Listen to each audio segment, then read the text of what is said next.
Polls. Thank you for having me. Yeah. And we thank you for being here, Barnaby. Welcome to the Deep Dive. Today, we're climbing what I'd call the Everest of persuasion. Mm-hmm.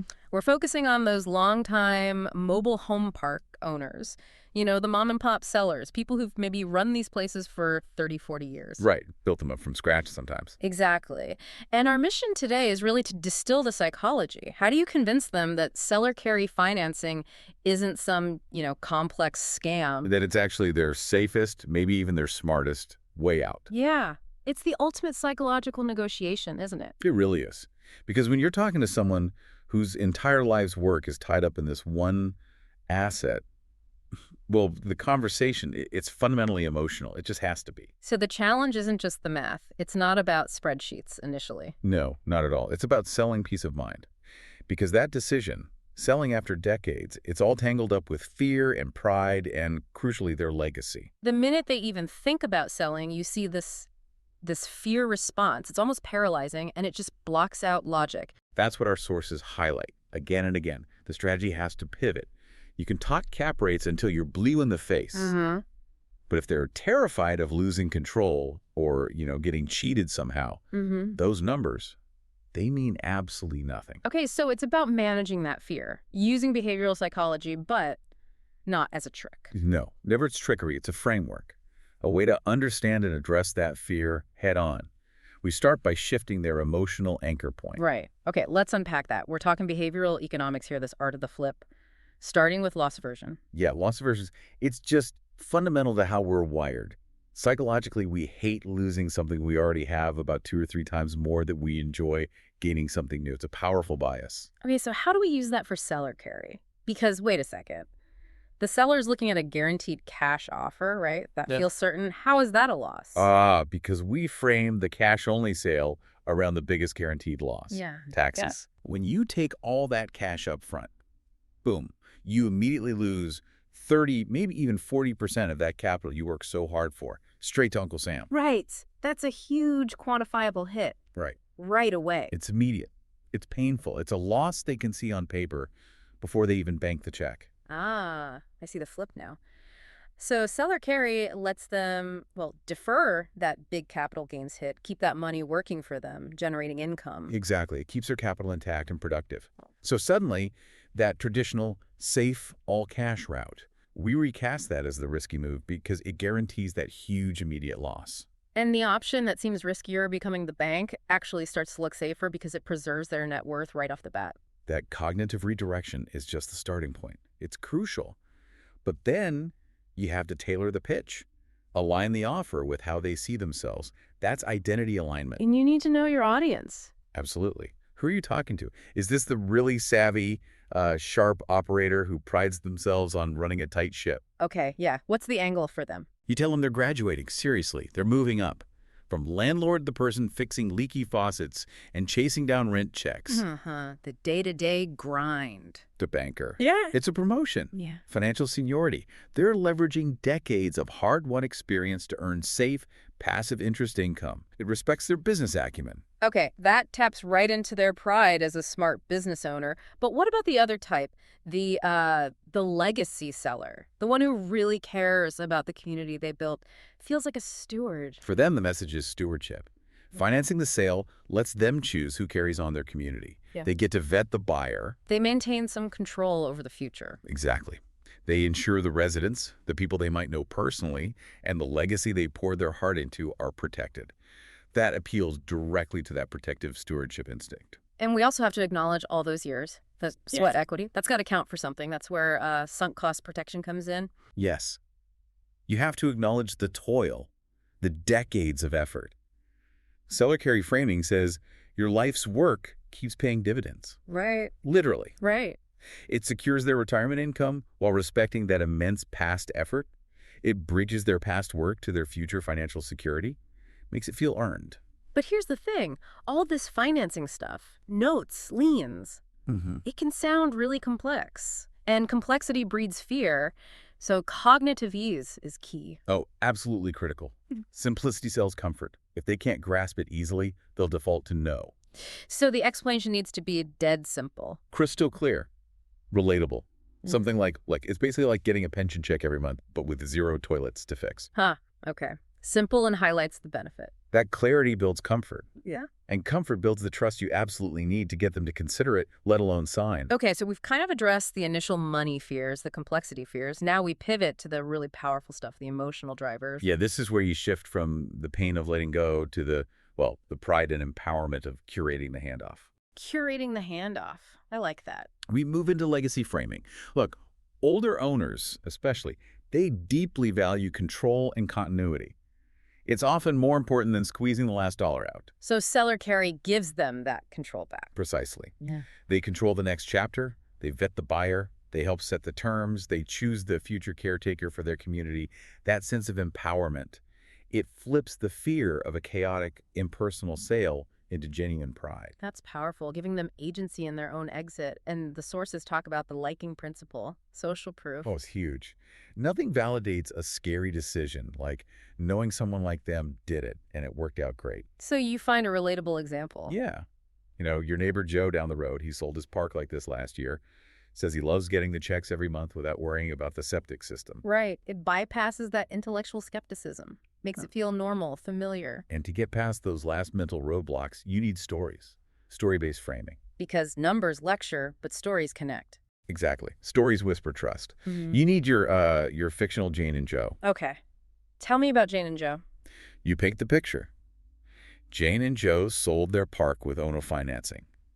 Now, every month, like clockwork, a check arrives. But more than that, they sleep well at night. They have peace of mind knowing their long-term tenants are being looked after by the responsible buyer they handpicked. That little story. Yeah. It slides right past the defenses that would slam the door on a dry pitch about amortization schedules. It makes it human, relatable. And you connect this to tribal alignment, making them feel part of a group. Yeah, you position seller carry not as some weird fringe idea, but as the smart, seasoned way to exit. The insider move. Right. They aren't the first to do this. They're joining an elite club of savvy long-term owners who figured out the best way. It makes them feel smart, sophisticated. And that ties into the ultimate pride appeal, doesn't it? It does. Acknowledge what they built. It wasn't just a collection of trailers. It was community. Seller carry lets them remain the captain, in a way, for longer. They're still overseeing the transition. That ego stroke, that validation. It's pure gold in these talks. It makes them feel respected, like the key decision maker, not just someone passively accepting whatever offer comes along. And throughout all this, the tone matters. Keep it conversational.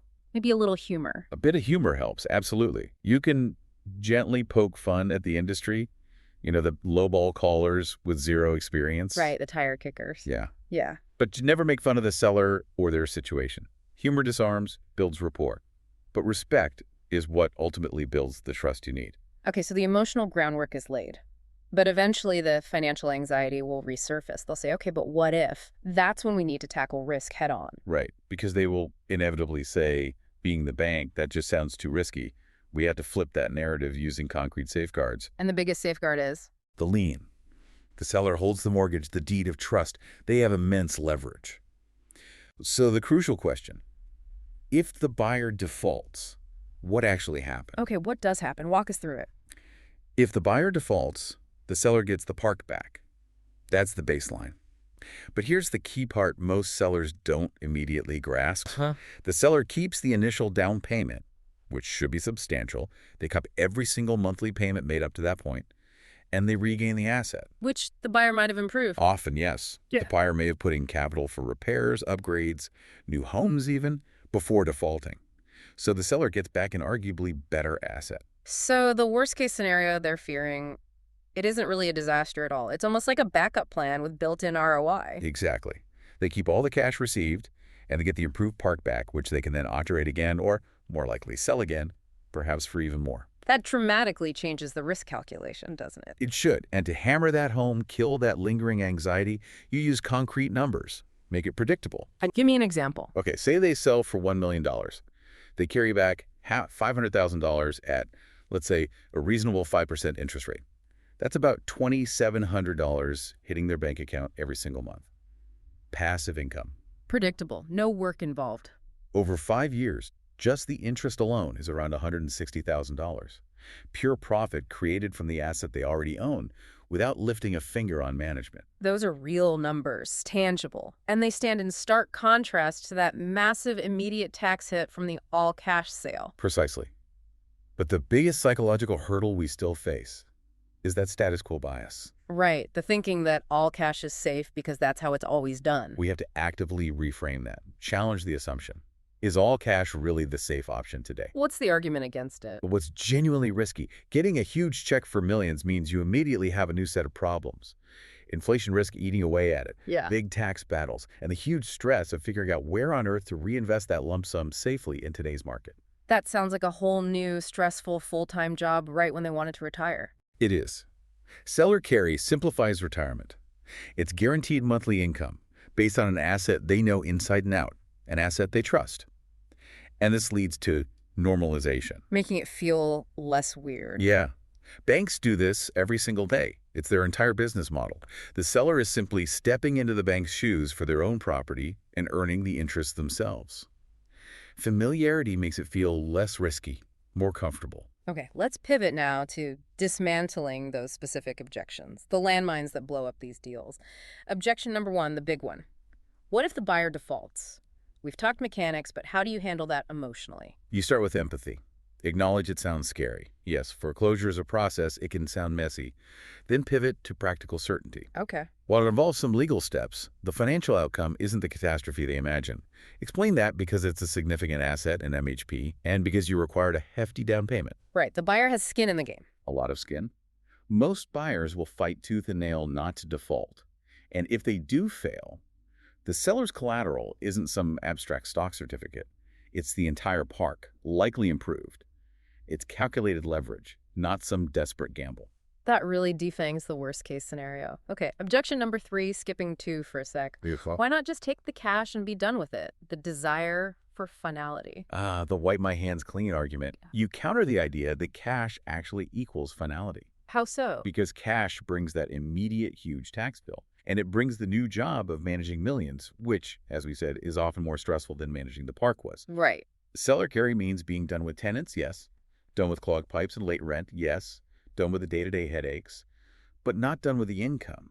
It actually delivers the finality. They really crave freedom from management without the huge financial penalty. Okay, that's a strong reframe. Now back to objection number two. What if I need a lump sum of cash later? For an emergency, or maybe I see another opportunity. The fear of being trapped with just monthly payments. That's the fear of illiquidity. It's a totally valid concern and a major barrier. You have to address it directly. Oh. Reassure them. Notes are liquid assets. They are not trapped. They can sell that note to a specialized note buyer anytime they need a lump sum. Or they could potentially borrow against it, refinance it later. So they have options? They have options. They've created an income stream that is convertible back into a chunk of cash if needed.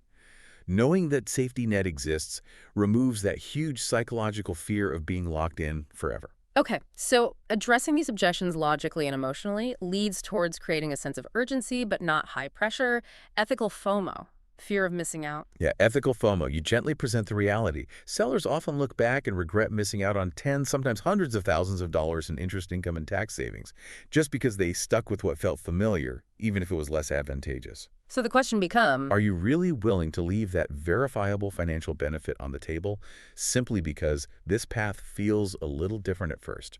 and that tees up the final psychological push, cognitive dissonance. Right.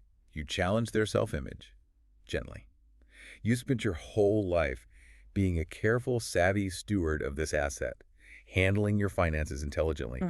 Doesn't ignoring a potentially safer, smarter income path like seller carry kind of contradict the smart, prudent person you know yourself to be? You make them reconcile that conflict. Exactly. And the way they resolve that dissonance is often by agreeing to explore your detailed offer seriously, rather than just shutting the door based on initial fear. That's how you get from resistance to real consideration. And we can add some genuine market urgency too, right? Like interest rates. Absolutely. Look, right now you can effectively lock in a 5% or 6% return on your own money by acting as the bank. If you wait a year, who knows? That rate environment might be gone. frame the offer as a bit exclusive too. How so? Seller carry isn't for everyone. It's really just for those sellers who want the best of both worlds. Ongoing income and control over the transition. Because, let's be honest, cash is king for the buyer. Right. But for the seller, sometimes taking that all-cash offer just means the king retires too early and leaves a big pile of money behind for the taxman. So, wrapping this up, the deep dive really shows that persuasion here, it's about reassurance. It's not pressure. No, it's demonstrating that seller carry isn't the risk they fear. It's actually a reward.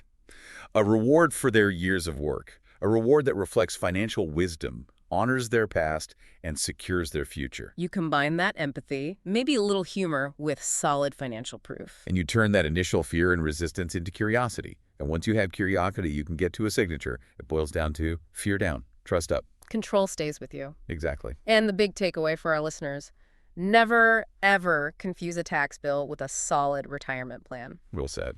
So here's a final thought to chew on. If becoming the bank in this context is largely about managing taxes and keeping control during a major life change, what other common financial moves out there are really just psychological defense mechanisms that we dress up and call strategy? That's a good one. Alignment over argument. Every time.